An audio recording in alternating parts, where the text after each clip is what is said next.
నమస్కారం. ఈటీవీ2 తీర్థయాత్ర కార్యక్రమానికి స్వాగతం. కలియుగంలో కోట్లాది మందిని భక్తి మార్గగాములుగా చేస్తున్న సాటిలేని దైవం శ్రీ వెంకటేశ్వరుడు. ఆ స్వామి కొలువుదీరిన పవిత్ర క్షేత్రం తిరుమల క్షేత్రమే అయినా ఆ వెంకటాద్రివాసుడికి ముఖ్యంగా మన రాష్ట్రంలోని నేల 4 చెరుగుల అనేక ఆలయాలున్నాయి. కౌసల్య సుప్రజా రామ పూర్వ సంధ్యా ప్రవర్తతే అంటూ సుప్రభాతాలతో తెల్లవారే తెలుగు లోగిళ్లు పుష్కలంగా ఉన్నాయి. శ్రీ వెంకటేశ్వర స్వామి వారి దేవాలయాల్లో భక్తుల పాలిట కొంగు బంగారంగా విలసిల్లుతూ తెలంగాణ తిరుపతిగా ఖ్యాతిగాంచిన దేవస్థానం జమలాపురం గ్రామంలో నెలకొని ఉంది. ఇవాటి తీర్థయాత్ర కార్యక్రమంలో జమలాపురం శ్రీ వెంకటేశ్వర స్వామి వారి దేవస్థానాన్ని సందర్శించి ఆ ఆలయ విశేషాలను వీక్షిద్దాం రండి.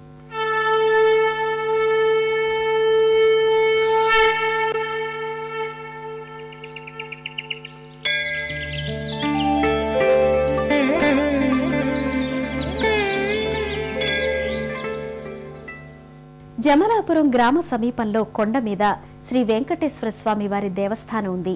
ఈ క్షేత్రంలో శ్రీ స్వామి సాలగ్రామ శిలారూపంలో వెలసిన ఆలయం ఇదే.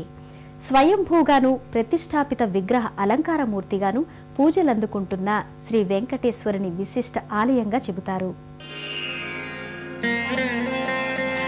శిష్టజన రక్షణ కోసం, దుష్టజన శిక్షణ కోసం ఆ వైకుంఠవాసుడు అవతారాలెత్తుతుంటాడు. ఈ భూమిపై అధర్మం ప్రబలినప్పుడు నమ్మిన వారిని సత్యధర్మ మార్గాలలో నడిపిస్తూ భక్తి మార్గాలలో ఉండేలా కాచి రక్షించగల పరంధాముడతడే.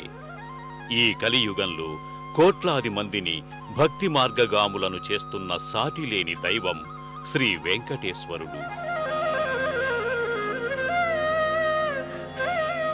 శ్రీ వెంకటేశ్వర స్వామి వారి దేవాలయాల్లో భక్తుల పాలిట కొంగు బంగారంగా విలసిల్లుతూ తెలంగాణ తిరుపతిగా ఖ్యాతిగాంచిన దేవస్థానం జమలాపురం.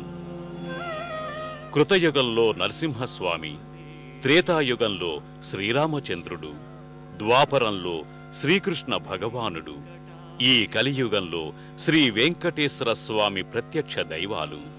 అట్టి వెంకటరమణుడు స్వయంగా వెలసిన పరమ పవిత్ర ప్రాచీన క్షేత్రం జమలాపురం.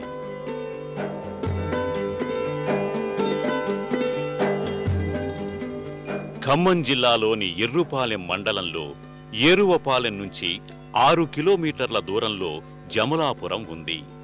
విజయవాడ నగరానికి 60 కిలోమీటర్ల దూరం. విజయవాడ హైదరాబాద్ రైలు మార్గంలో ఎర్రపాలెం స్టేషన్లో దిగి బస్సు లేదా ఆటోలో దేవస్థానం చేరుకోవచ్చు. భద్రాచలం విజయవాడ రోడ్డు మార్గంలో మైలవరం నుండి 20 కిలోమీటర్ల దూరంలో లేదా జిల్లా కేంద్రం ఖమ్మం నుండి బస్సు మార్గంలో ప్రయాణించి చేరుకోవచ్చు. ఈ ప్రాంతం పూర్వం సూచీగిరిగా వ్యవహరింపబడేదట. ఆ కొండపై వైకుంఠ కైలాస గుహలు 2 ఉండేవట. ఇక్కడ వైకుంఠ గుహలో పూర్వం జాబాలి మహర్షి తపస్సు కావించాడని జాబాలిపురం అన్న పేరు ఏర్పడి అదే క్రమంగా ప్రజల వాడుకలో జమలాపురంగా స్థిరపడిందని చెబుతారు.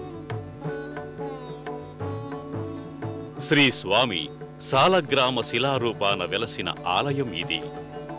స్వయంభువుగాను ప్రతిష్టాపిత విగ్రహ అలంకార మూర్తిగాను 2 రకాలుగా పూజలందుకుంటున్న వెంకటేశ్వరుని విశిష్ట ఆలయం ఇది. ఆలయం చేరుకునేందుకు మెట్ల మార్గం ఉంది. ప్రధాన ఆలయానికి ముఖమంటపం, అంతరాలయం, గర్భాలయాలు ఉన్నాయి.